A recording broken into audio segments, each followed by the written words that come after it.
All right, a very good morning to all of you. Thank you so much for joining. My name is Ian Ofula. I'm joining you from Nairobi, and I'm very, very excited to be your moderator on this day. It is indeed a great day. I think we're going to just give about 4 minutes just to see if more people will jump on, and then I'll take you through the house rules as well as what to expect. So just let's allow a couple of minutes just so that more people are joining. I can see more attendees are joining in. Our panelists are ready to just take us through the day. Let's just do about 3 to 4 minutes, and then we should be good to go.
Okay, I think we'll go right ahead. So let me just start again from the top. My name is Ian Ofula. I am a journalist with the BBC, currently joining you from Nairobi. I'm very, very excited for this day because 60 years ago, African countries came together to what we now have the Africa Day, which celebrates the unity of the countries. And it's also a rather important day because of the analysis that we shall be listening to a little bit later, which will actually be focusing on renewable energies, that is policies, opportunities, barriers to renewable energies, which looked at 4 West African countries, and that is Nigeria, Ghana, Togo, and Benin.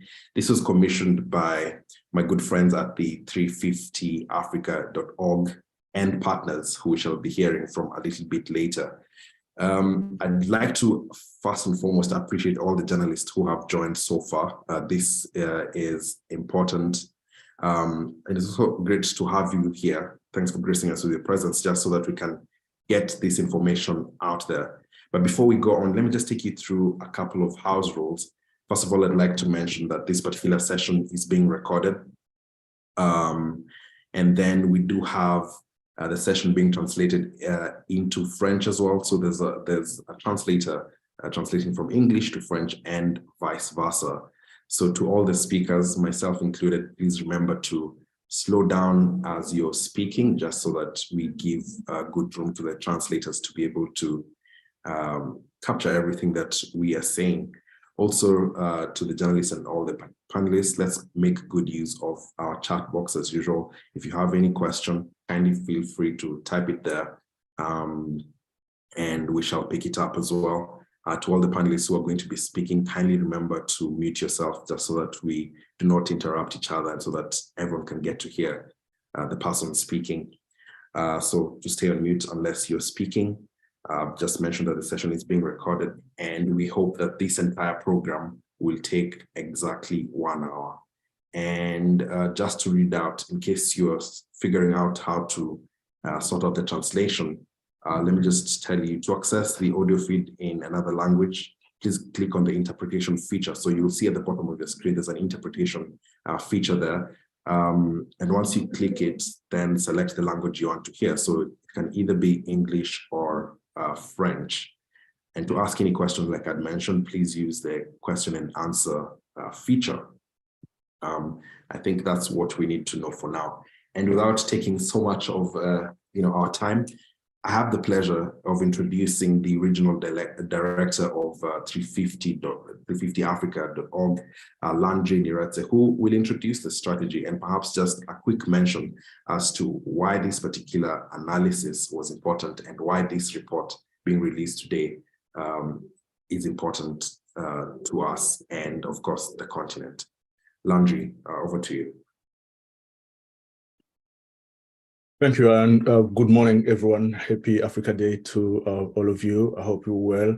Yes, we are 350africa.org. We are part of the global of 350.org that supports struggles and campaigns worldwide for climate justice, essentially through ending the fossil fuel era, but also, and most importantly, advocating for an inclusive transition to renewable energy and social justice for all.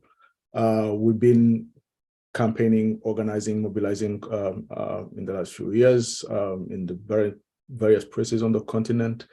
And while we've been progressive on the front of stopping the proliferation of coal, gas, and oil project, we felt it was necessary as well to do justice to the over 600 million of Africans that actually don't have access to clean energy, to look at ways of ensuring that the majority, that half, which is the figure represent half of the population of the continent, could also access and enjoy the benefits and to earn a right of accessing the energy, because it's as a continent that hasn't contributed at all to the crisis. It's an extreme injustice that we are the most vulnerable and affected continent, leaving us in poverty, in darkness, and with all type of problematic issues that come with that. So we thought of analyzing the situation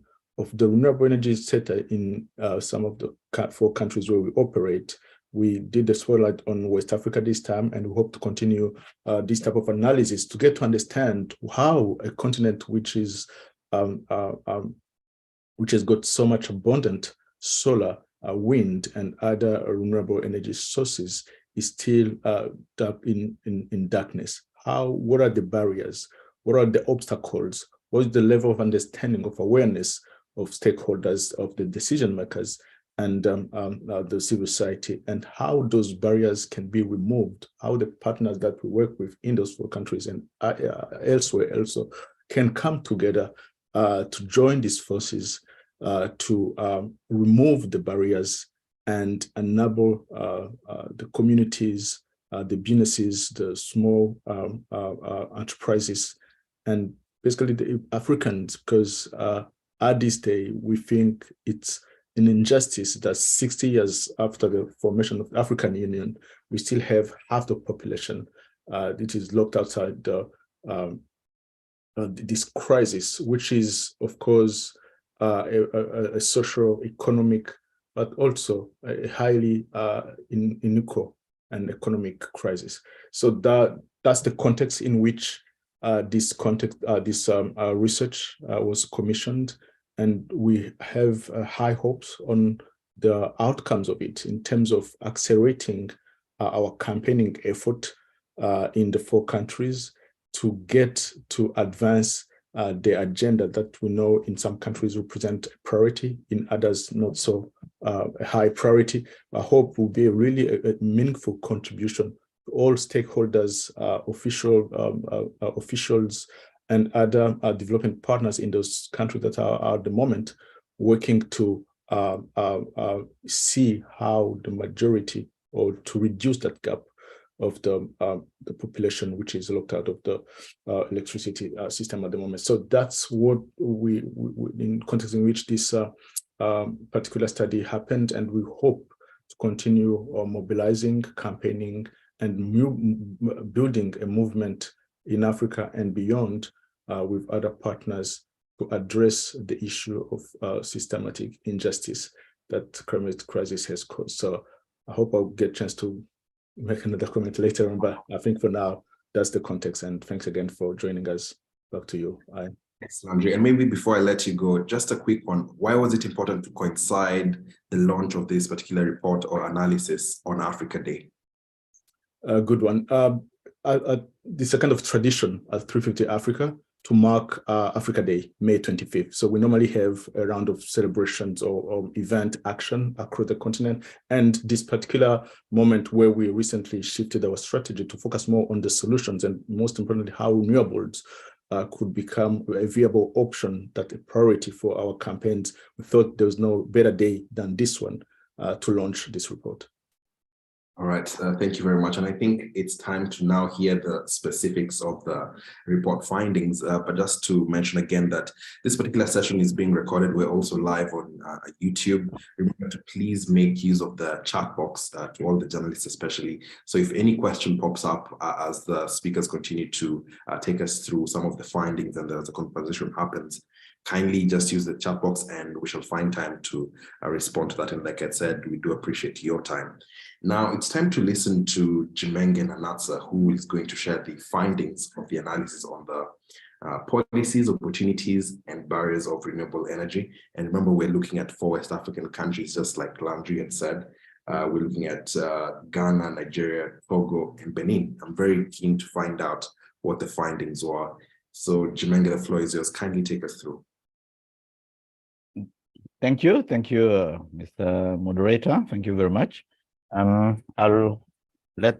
me to share my screen very quickly.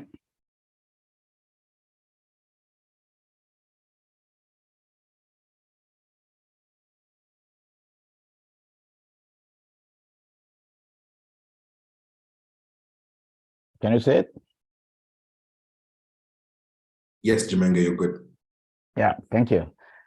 So I will take you through very quickly on the context, and then we'll come to highlight the common barriers and constraints and challenges, and then I will also highlight the opportunities for intervention and conclude with a few remarks. Maybe just to jump in, Jimenge, kindly, yeah. Maybe enlarge the presentation just so that it's full screen. Yeah, okay, yeah, that's it. Is it okay? Yes, all good to go. Okay, so I will come back to the context, but I think Laundry has described the context very well. So it's not, I don't need to take you to talk long on the context. You know that the African countries, especially in sub-Saharan Africa, we have a potential of renewable energies, but it's not exploited for many years, for 60 years now. So what if you want to go into campaigns, as Laundry said, you need to have some evidence. And that's why we decided to look at the policies, the programs, the projects that have been put in place by the different governments, and to see why it's not working, why these policies, why the disparity, there's a disparity in terms of access to modern energy in Africa, and especially in these 4 countries that we have targeted. So the 2 objectives for this analysis was to review all the current policies, the programs, the projects that are in place, and to try to identify all the opportunities of intervention for 350 Africa and its local partners on the ground, how they can make these campaigns and successful in the countries. And when there are so many programs, policies that have been put in place. But during the analysis, we saw that on the ground, there's no, I mean, there's the implementation was really lacking, and we identified a number of barriers, of challenges that exist in these policies, in these programs. And the most common barriers and challenges, constraints that we identify is lack of information, lack of communication from the government, or from the agencies that have been in charge of the development of renewable energies in the countries, lack of knowledge on renewable energies, lack of, in general, there's a kind of unawareness of the benefits of renewable energies, but most importantly, among the large population. And there's also a low level of legislation, rules to encourage and ensure the massive adoption of renewable energies and renewable energy technologies, a lack of or low participation of some categories of participants or of actors, in particular CSOs, the private sector, in the development process, in terms of decision making or in terms of communication, knowledge sharing. And most importantly, also, there's a lack of research, lack of investments, lack of mechanisms that could be put in place in order to encourage or push, the development of renewable energies. So we have come to identify a number of opportunities that are out there for, for civil society organizations, and these include, sensitization, awareness raising on renewable energies, renewable energy technologies among the population, even and also capacity building among civil society organizations themselves, because many don't know, or many civil society organizations are not really involved in making campaigns on renewable energy. They are very strong in campaigning for against climate change, but in terms of the development of renewable energies, they need some capacity building. There's also room for developing advocacy, making advocacies for the adoption of legislation, of rules to accompany the development of or adoption of renewable energies, such as incentives on land tenure, on local content, on quality control for renewable energy technologies, advocacy for the establishment of workforce training institutions, because this is really missing in the countries. There are no, it's not enough training institutions, and some efforts have started to being done, but still in the countries there's a need for that, because there's also a lack of plants, manufacturing or assembly plants for renewable energy equipment in the countries, and those plants would need qualified workforce in these 4 countries. And there's also a need to advocate for quality control, testing centers, and a need to establish or put in place a framework or a coalition for policy dialogue, for all the local actors. I know that in Benin and Togo, a coalition has recently been put in place, and this is important. And there's also a need to, maybe include, or try to approach, the authorities so that there's a kind of synergies, dialogue within those kind of coalition that needs to be put in place for policy dialogue. There's space also for advocacy for the creation of the dedicated funds and or financial mechanisms to encourage, be it on the supply side or on the demand side. So those are some of the common, action points that we have identified. For the specific countries, there are also some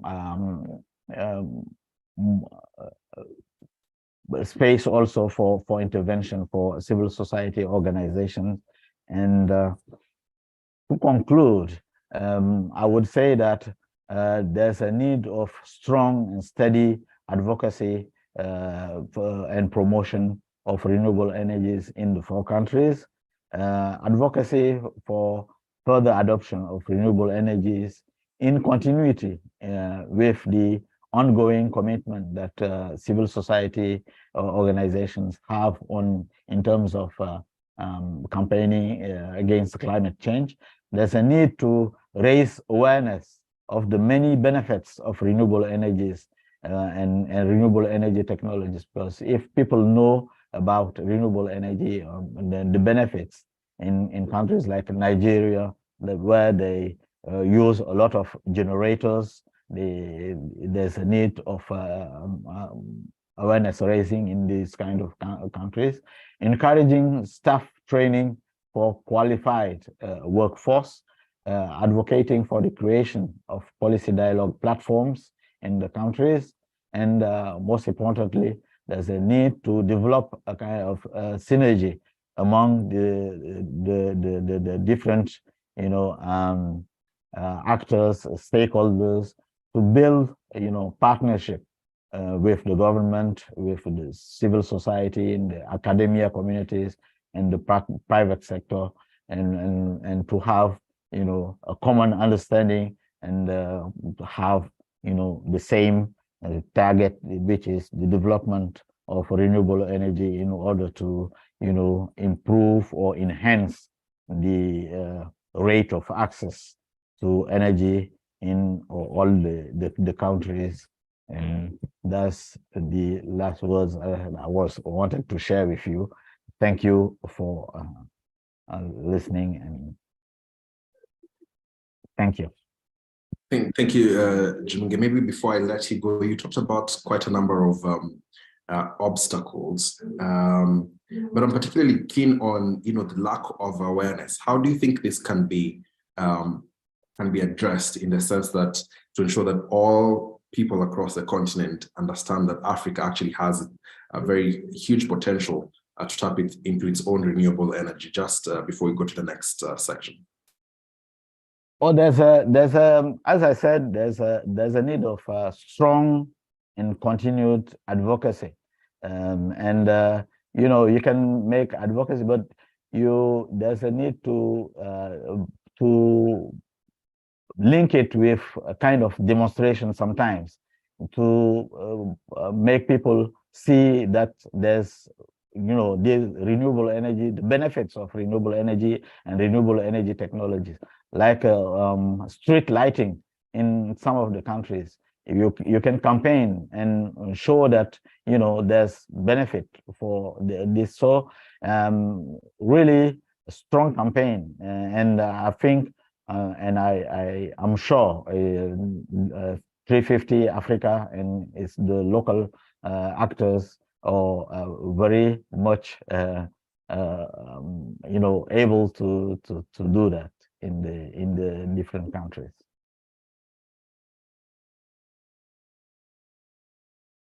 All right, thank you, Jiminge. I think you may now be able to stop sharing the screen. Thank you very much. It's time now to go back time now to listen to other panelists, because like I mentioned, this particular analysis was commissioned indeed by 350africa.org, but also the partnership with quite a number of collaboration rather with a number of partners. I'd like to first of all introduce Portia Adumensa, who's a climate activist and the national coordinator for Ghana Reducing Our Carbon. She'll be joining us from Ghana just to tell us what stood out for her from this particular analysis and what perhaps the way forward is. Portia, over to you. Thank you very much for this opportunity, and happy African Day to all of you. It's a great day in Africa because in this context, we have the opportunity to share about our main issue and the way forward for our energy crisis, which is renewable energy. This research is very insightful, and it has deepened our advocacy work, and it's helping us to be able to leverage on that to share with the media and have an in-depth knowledge on how they can help us push this agenda. You realize from this research that even in Ghana, when it comes to access to electricity, we have 80% in the urban and 50% in the rural sector. And this tells you that because Ghana depends on hydro and other sources of energy, their push for renewable energy is quite reluctant. But at the end of the day, the future is renewable. And if we don't start having these conversations and pushing for this agenda and making our government more ambitious, it will just interest you to know that when it comes to policies, African leaders are good at it with the NDCs, with the Renewable Energy Master Plans, with the Renewable Energy Act, and all the laws that pertains to it. So it is quite interesting for us to also leverage on that and use that to be able to caution and support our own agenda, to be able to get the grassroots to understand what renewable energy is, its impact, and why it's important for us to all shift, because it's a win-win situation if the grassroots also get an understanding on what renewable energy is and what the government is expected to do for them and what the demand is for them. So even as much that Africa or Ghana emits just emission is just below 0.7, it's still important for us to push for renewable energy, because in that context, you realize from our research as 350 Ghana Reducing Our Carbon, this research also spoke about the fact that land grabbing is quite a big issue. And from our research in Ghana, we realized that when it comes to BMX and main energy, they have taken 250 acres of land just to produce 20 megawatts of solar. So it is quite interesting for us to also leverage on that to be able to push and pull for the right African perspective solutions to renewable energy.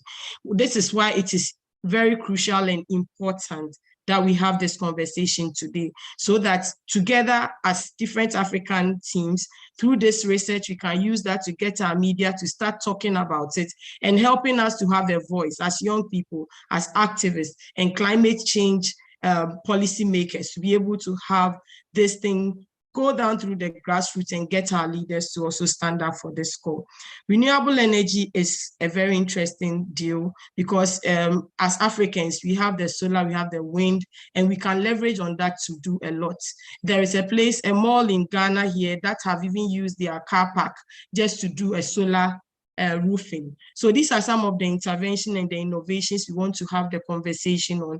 And in promoting this, we want to speak about the fact that we need to use this to be able to help our mothers to shift into clean cooking and also help them to know what their contributions are in order to help us have an African-based solution to renewable energy. And in this research, you realize that CSOs has been taxed. So it helps us to also have the capacity to be able to engage and also have the capacity to leverage on how we can get the schools to also be part of this conversation and get our government to be more ambitious in achieving our renewable energy agenda. Thank you very much. All right, thank you very much for that, Portia. The continent is good at passing policies, but then when it comes to implementing, that's where, there's questions. Thank you for pointing that out. I just want to bring in Senna just to check if he's there. He is a climate activist and founder of JVE, part of the Renewable Energy Coalition. He'll be joining us from Togo. If Sena is with us, kindly your next 3 to 5 minutes start now.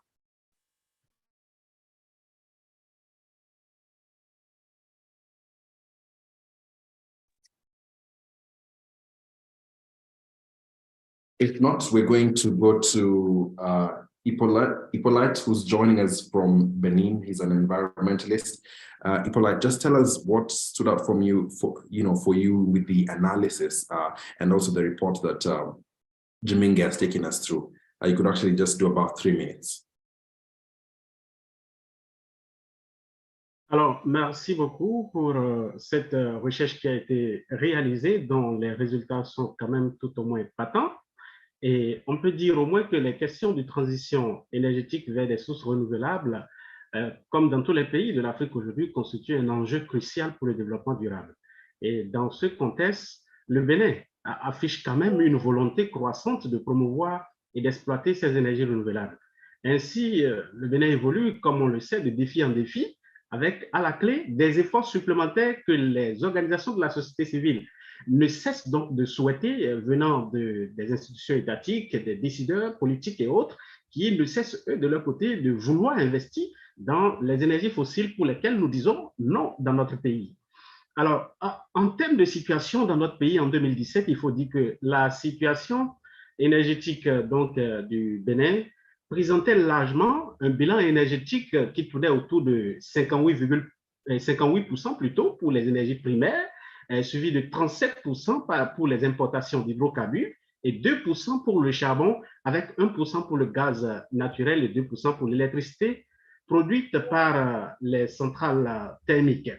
Et donc, entre 2017 et 2020, nous avons eu donc quelques avancées de façon macabre avec une hausse donc, du niveau d'électrification à hauteur de 2,49%. Et cela témoigne donc de l'effort que les organisations de la société civile ne cessent de faire à travers les différentes activités de lobbying, à travers les différentes activités de sollicitation et à travers les orientations qui ne cessent donc de donner aux différents dirigeants plutôt, en exigeant un certain nombre d'éléments en termes de renforcement de capacités pour les énergies renouvelables, dont nous avons les sources à perpétuité avec nous, comme l'indique donc le rapport. Quelle peut être pour nous l'importance donc des énergies renouvelables pour le Bénin? Et comme nous le savons tous, les énergies renouvelables jouent un rôle clé dans les questions de diversification énergétique. Ça nous permet notamment de passer à l'amélioration de l'accès à l'électricité avec la déphasage que nous avons, avec les déphasages plutôt que nous avons entre le milieu rural et le milieu urbain, notamment chez nous. Le milieu urbain a près de 64% d'électrification, alors qu'au niveau du milieu rural, nous sommes autour de 15%. Cela dénote donc d'un déséquilibre en termes d'accès à l'énergie et nous pensons et nous croyons fermement qu'avec les énergies renouvelables, ce déséquilibre pourrait quand même connaître une correction relativement acceptable avec donc une mesure de respect pour donc ceux-là qui vivent en milieu rural, qui travaillent fortement pour donc la survie de ceux qui sont en milieu urbain. Et nous avons nos potentiels confirmés donc au Bénin. Et en termes de potentiel, il faut dire qu'au niveau solaire, d'après donc l'étude qui a été réalisée, on a à peu près 20% donc des ressources totales en énergie renouvelable au Bénin, qui constitue un taux d'ensoleillement de 3,5 et 5,5 kW par mètre carré et par jour. Ceci constitue un potentiel. Et donc, ça nous donne de cartouches en plus pour pouvoir désormais défendre notre position par rapport aux États. Et ce rapport nous permet notamment d'avoir des informations clés en termes de chiffres, notamment au niveau des énergies éoliennes. C'est vrai, il n'y a pas trop de satisfaction, mais le rapport indique quand même que des études ont confirmé qu'on peut utiliser donc ce type d'énergie là aussi, notamment dans les zones côtières de façon beaucoup plus large et sur le reste du territoire dans un certain nombre de mois, notamment entre le mois de janvier et de mai. Et je crois que notamment il faut a priori que ce potentiel soit exploité et c'est ce que nous défendons à longueur de journée quand nous émettons donc nos différentes lobbying en face des autorités. Tout ce qui concerne les énergies hydroélectriques, notamment, plusieurs études, notamment du Programme des Nations Unies pour le développement, confirment le potentiel hydroélectrique que nous avons dans notre pays. Cependant, c'est des caractéristiques notamment intermittentes, mais dont on peut exploiter. Et il y a donc des études qui ont déjà confirmé qu'à l'échelle du territoire béninois, le potentiel hydroélectrique est énorme. Et donc, on peut a priori surfer sur ce potentiel aussi qui nous permet d'avoir une vitesse mesurée entre 10 et 12 mètres du sol à travers le rapport que nous avons, qui révèle encore un autre potentiel qui est sous-exploité encore au Bénin parce que lorsqu'on fait un peu le point, on constate notamment qu'au niveau du Bénin, l'énergie hydroélectrique est encore à une phase embryonnaire et ce qui nécessite donc qu'on puisse apporter un travail beaucoup plus en termes de lobbying au niveau des organisations de la société civile, au niveau des activistes, pour qu'on puisse activer notamment les États à prendre des décisions qui puissent entrer dans le compte de l'exploitation de ces différents éléments. Et déjà, à travers ce travail que fait 350.org avec Advocacy, le groupe dans lequel nous battons, je crois que nous avons la ferme conviction que ça pourrait donc prendre un élan. Pour ce qui concerne donc la biomasse, le Bénin dispose d'un important potentiel aussi, notamment nous produisons beaucoup de coton au Bénin.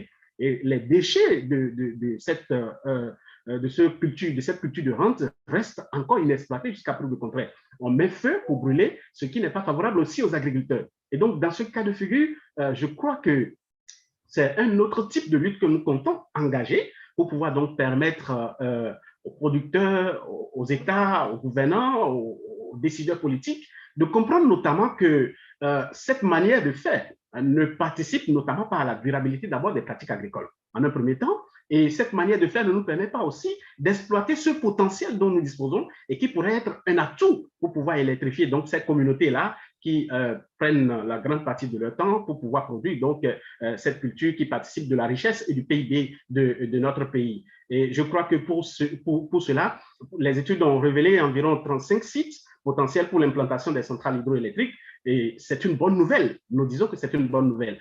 Et je crois que c'est important déjà de pouvoir commencer par vulgariser la disponibilité de ces différents sites pour permettre à nos États de savoir que potentiellement, ces sites sont des ressources inexploitées. Et lorsqu'on a affaire à des ressources inexploitées, il faut pouvoir les insérer dans des documents techniques qui puissent permettre, donc, en capturant les ressources au niveau international, de pouvoir prendre en compte ces différents sites dans la valorisation donc, de ces potentiels qui restent, jusqu'à preuve de contraire, inexploités à l'échelle du territoire béninois. Il faut dire qu'en termes de politique, de façon globale, le Bénin n'a pas quand même, enfin, le Bénin n'a pas démérité, mais le mérite se trouve dans la pratique, comme on le dit. Et si cette mérite doit se manifester dans la pratique, il faut dire que les politiques chez nous ont quand même pensé à la mise en place d'un document qu'on appelle la politique nationale de développement des énergies renouvelables, qui est pour nous un espoir sur lequel nous pouvons baser désormais nos actions en termes de lobbying.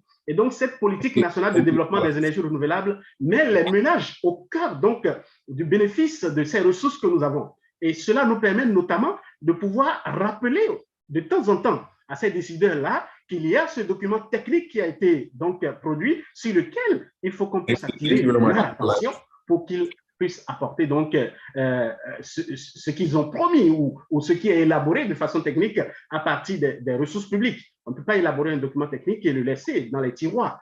Il faut pouvoir donc mettre en pratique. Cela nécessite donc qu'on puisse mettre la pression pour que nos décideurs puissent aller à la quête du financement. Il n'y a pas de sommeil pour eux tant qu'ils ne vont pas capturer donc les ressources nécessaires pour pouvoir donc satisfaire ces différents éléments qu'ils auront donc mentionnés dans ces différents documents techniques dont nous avons aujourd'hui. Et en termes donc de défis de façon globale que nous avons au niveau de notre pays, enfin, avant de venir aux défis, il faut dire que toujours dans le registre des politiques, nous avons la contribution nationale déterminée au niveau national, qui nous a permis quand même de pouvoir positionner les énergies renouvelables au centre des différentes actions.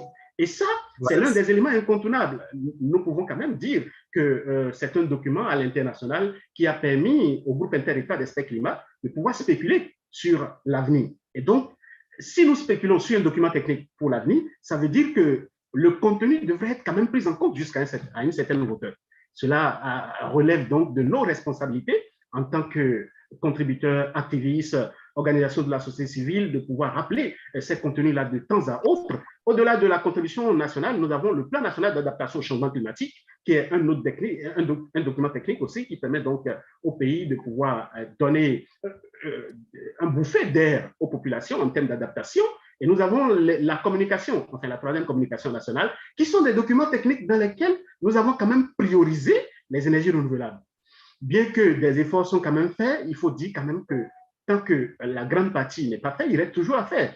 Et donc, nous restons quand même sur notre position de toujours introduire nos plaidoyers en termes donc de prise en compte de ces documents techniques pour pouvoir permettre aux populations de souffler et de bénéficier donc de ce que nous appelons la transition juste et équitable. Parce que c'est de ça qu'il s'agit en réalité. Et donc, cette transition ne saurait être juste si les énergies renouvelables que nous mettons au cœur de ces documents ne sont notamment pas promus. Et les potentiels sont déjà confinés à travers les différents rapports que nous avons. Et cela ne reste qu'à donc passer à l'action pour qu'on puisse permettre donc à ces populations-là de jouir pleinement de ce que ces documents-là ont donc prévu de façon réelle. Et en termes de perspective pour le Bénin, je crois en réalité que le Bénin a quand même fait des efforts. Et donc, il y a eu des écrits sur papier en termes de développement de parcs éoliens, la promotion de production de biogaz, les investissements dans l'hydroélectricité.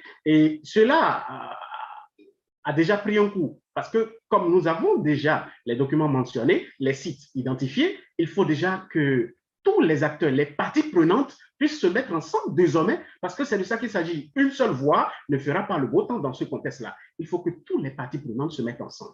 Et c'est cette action-là qui est désormais nécessaire pour notamment toutes les organisations de la société civile qui militent dans le domaine de l'adaptation au changement climatique, puisque c'est un profit phare pour nous de pouvoir lutter contre le changement climatique.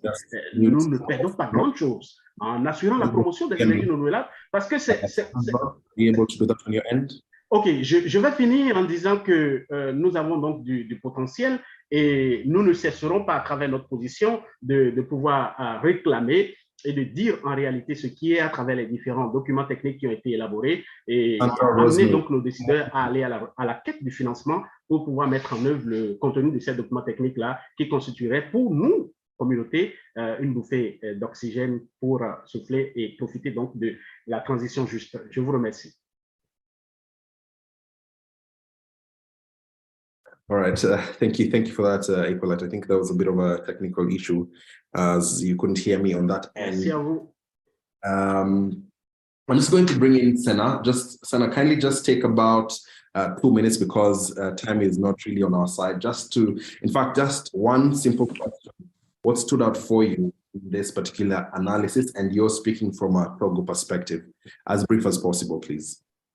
Thank you. I'll manage to be as short as possible. Thank you very much for this opportunity. So my name is Senna. I work with the Young Volunteer for the Environment based in Togo, but also in various other countries on the continent. It pleases me a lot to be associated to this press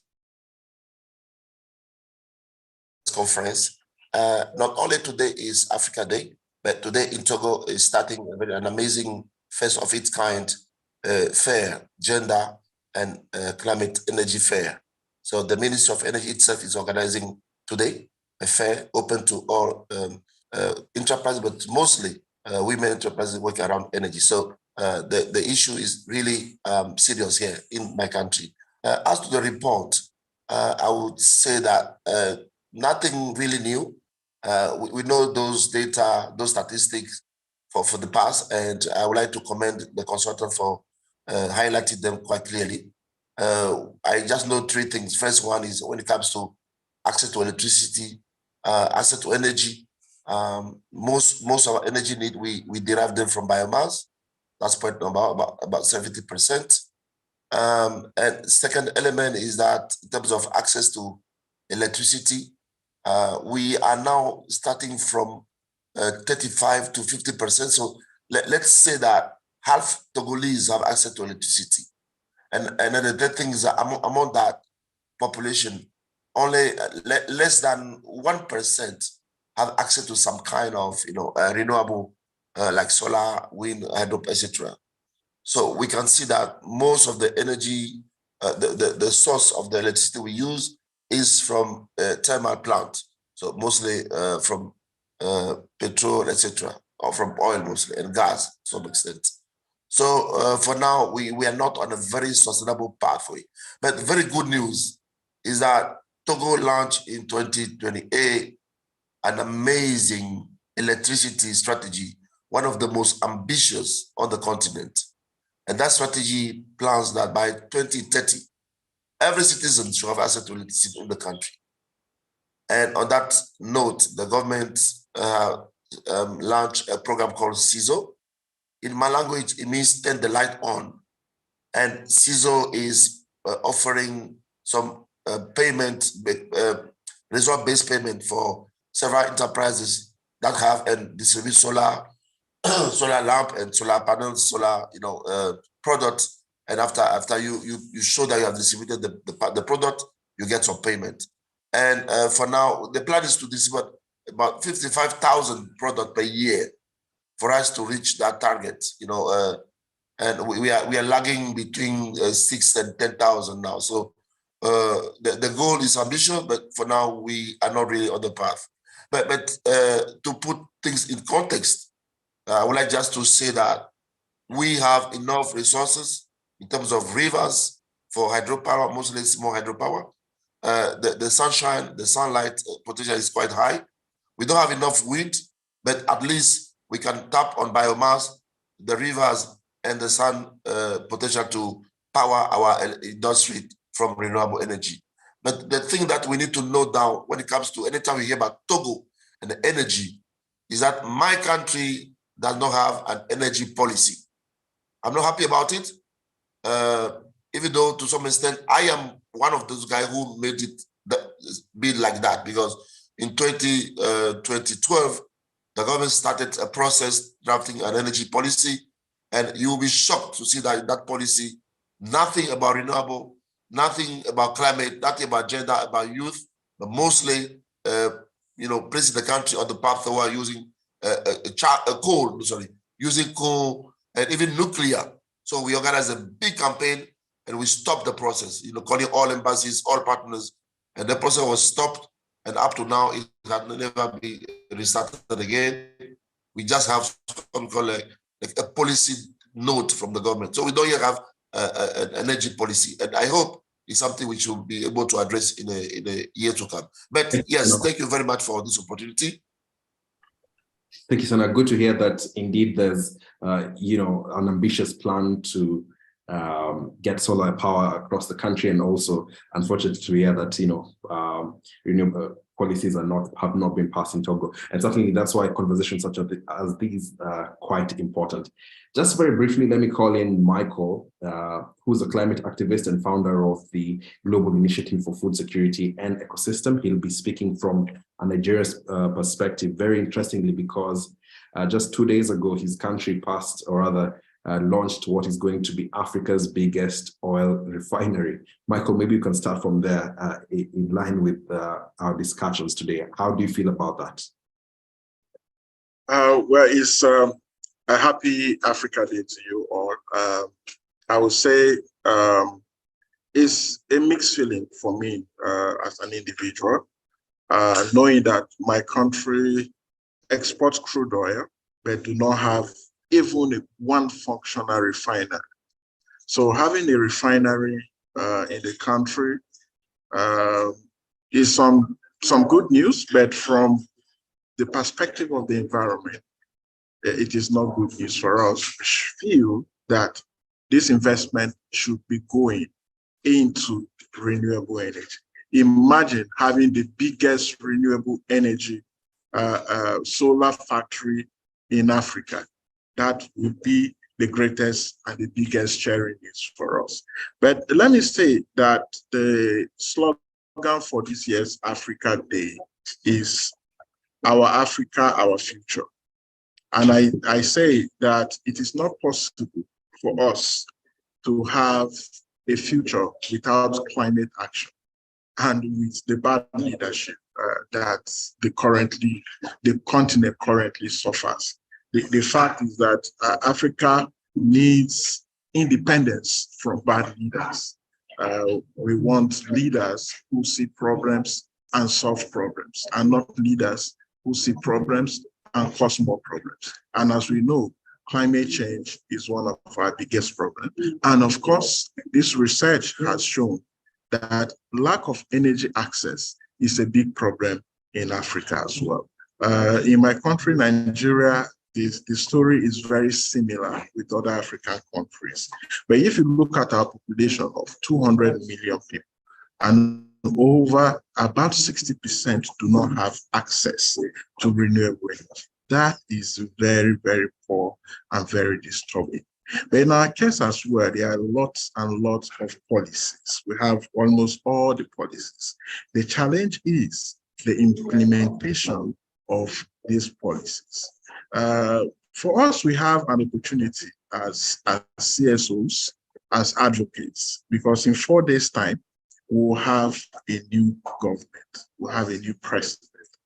And we would advocate the removal of fossil fuel subsidies and taking those subsidies to renewable energy fully.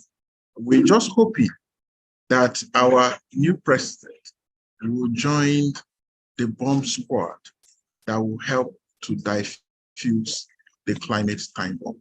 Thank you very much.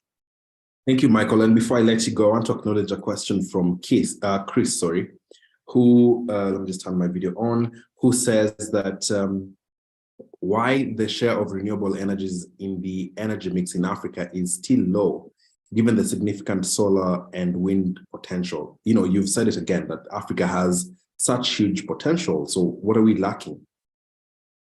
So we lack the right investment, we lack the skills, we lack the research, and we lack the technical skills to harness these potentials. And so a lot of people, I mean, ordinary citizens in my country, for example, do not believe that solar is a solution. And so imagine in a country where you have 200 million people, that means nearly 200 million generators, you know, because solar is expensive. For many people, they feel it is unreliable. Our only source of solar panels and accessories and batteries are from Asia, you know, and many of them, the quality is quite bad. So majorly, it is investment and investment.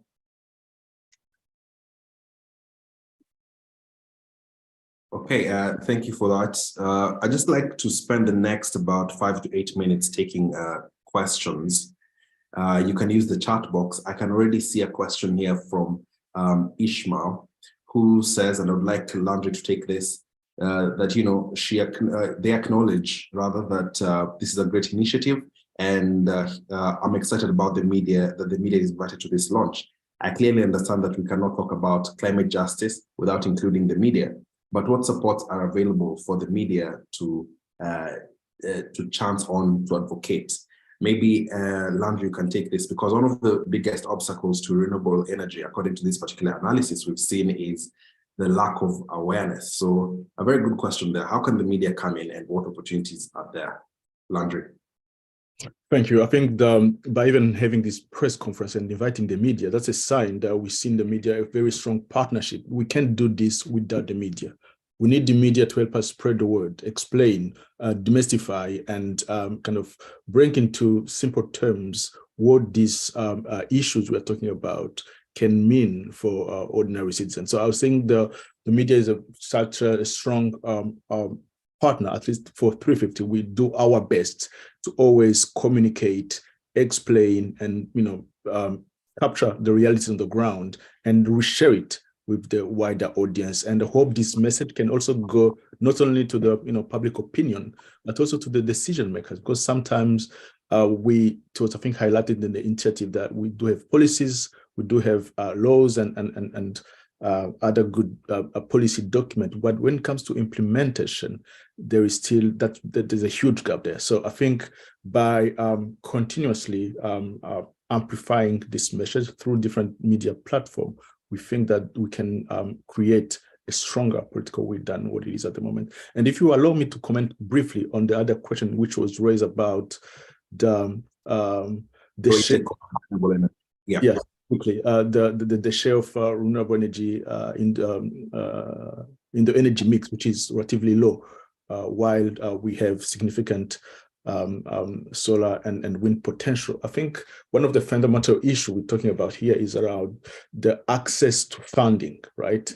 How, at what level African countries are able to access investment and funding that can allow them to accelerate decentralized adoption of renewables and clean technology. I think that's a fundamental issue where the government can play and should play a more aggressive role than what it is at the moment, because again, it's about repairing historical injustice of a crisis which was not caused by the continent, but in which, unfortunately, the communities are suffering from, and which is dragging behind the continent because we can't develop without energy. So I think to call, especially to the leadership on the continent, there are some champions of this cause, but we want to see the head of state coming together with one common agenda and really making a strong case to the developed countries that we can't continue evolving without the resources that are incredibly needed to unlock this great potential that we're talking about here.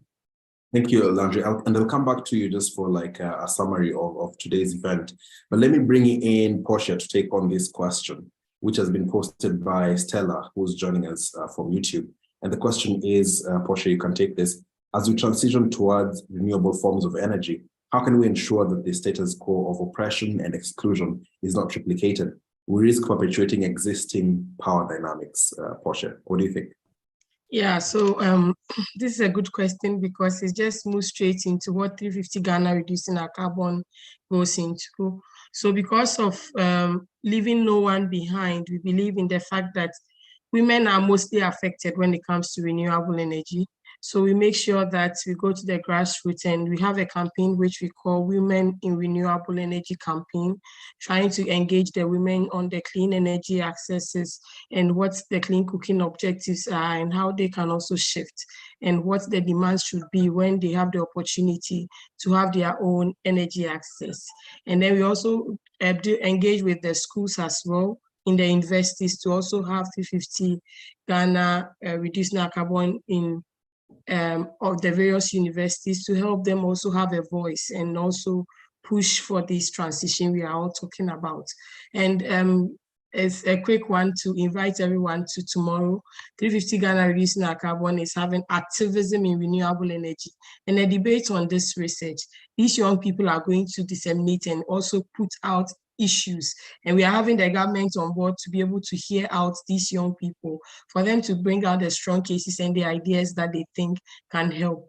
At the end of the day, we all have to leverage on this African Day to push for African-based solution to renewable energy so that we can build our own capacity and help in this transition. When the leaders see us putting all these perspectives together and joining hands from the various African countries, it will push them to be more ambitious and bring up the change we want. Thank you. Thank you very much, Portia, for that. Now, to all the journalists who are attending this, I really, really appreciate you. And I know as a journalist myself, we usually tend to have like press briefings that are really quick and snappy so that we can actually go and package stories or do continue the rest of the day. So I'm not going to take too much of your time. I'm actually just going to ask Landry, who's the regional director for 350africa.org, to give us a quick summary for today. And I think, Landry, as you give us a summary, something that stood out for me from my call was that most people in Nigeria, for instance, do not see solar as a solution. So how do we change this attitude? I know one of the issues that he talked about was the fact that solar is quite expensive, and we know that, but then how should countries try and package this as a solution to the regular electricity or source of power that we know? As you finish this up, Landry. Thanks again, Ian. Yeah, try to summarize and also address the question that you mentioned. There is I think as we've heard from the Jimenge, the partners, the issue is no more about the potential of renewables or the policies. I think we're good on that, right? But what is really lacking here is the implementation mechanism and the resources, the investment to make that a reality.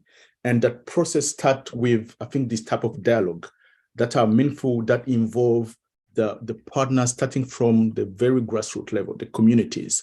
All our partners that were involved in this research work closely with grassroots community leaders. And that speaks to the question that was asked earlier about how can we break the cycles of oppression and exploitation that happened with the fossil fuel. I think if we were to do right this RE transition, we must make sure that we include everyone and leave no one behind, as Portia said, in these processes. That's number one. And then to the other aspect that you mentioned in terms of accelerating, or how in Nigeria at this stage, or probably in other countries as well, renewable is still seen as a luxury kind of product, and people still go to generators, things like that. I used to use this, I use normally this metaphor with the cell phones, like 20, 25 years ago when we started getting the cell phones. It was only the elite that could afford the cell phones, but quickly through, publicity, communicating, and everyone seeing the benefits of it, right? Mobile product, the cell phone became a product that no one can't live with now. And then there was an increase in the production, and they became affordable, available, and cheaper, to the point where, I think the stats are there. I think that's the same approach that we can look at when we say it comes to popularize and decentralize renewables. And it starts with communication. We need to explain. And at 350 Africa, if you go to our webpage, we did a kind of quiz to demystify and to explain those facts. We are talking about facts here, not just fiction, or also dismantling some of the propaganda of the fossil fuel industry, which has been trying to portray renewables as something that can only be afforded by the elite or the upper class. It's something which is there, which is available, as we say, which is abundant. We need strong political will from the political leaders. We need investment. We need the right mechanism. And we need, of course, stronger voices. I think this is such a beautiful opportunity on this Africa Day, again, to come together as the continent, as the populations, as one of the affected continent, to speak with one voice that renewables, or they can be future of the continent. We can't achieve the development goals without tapping into renewables. And I think I'll stop there for the sake of time. Thank you very much for that, Landry. Very beautifully summarized. I'd like to thank you everyone who's really participated in this. Just to say to all the journalists that our media contact, that is Christine Beatty, who will be reaching out to you, just sharing all the things that have been discussed here, including the findings from the analysis of that particular report, and of course to also take on the questions. Special thanks to Portia, Senna, Polite, and Michael, and of course Jiminge, for taking us through the analysis and the findings of the report. And a big thank you to 350africa.org for organizing this, and on Africa Day, a very special day to all of us, where the continent is celebrating Africa unity and 60 years of existence of the African Union. Indeed, also special thanks to our interpreters, that is Melinda and Rachel, for just ensuring that everything that is discussed here has been passed on to, rather has been translated and disseminated to in all the languages. I think that is it for now. I do appreciate all of you who've just made the time to join this very important conversation. My name is Ian Ofula, and I'm signing out from right here in Nairobi. I wish you a very, very lovely day, and of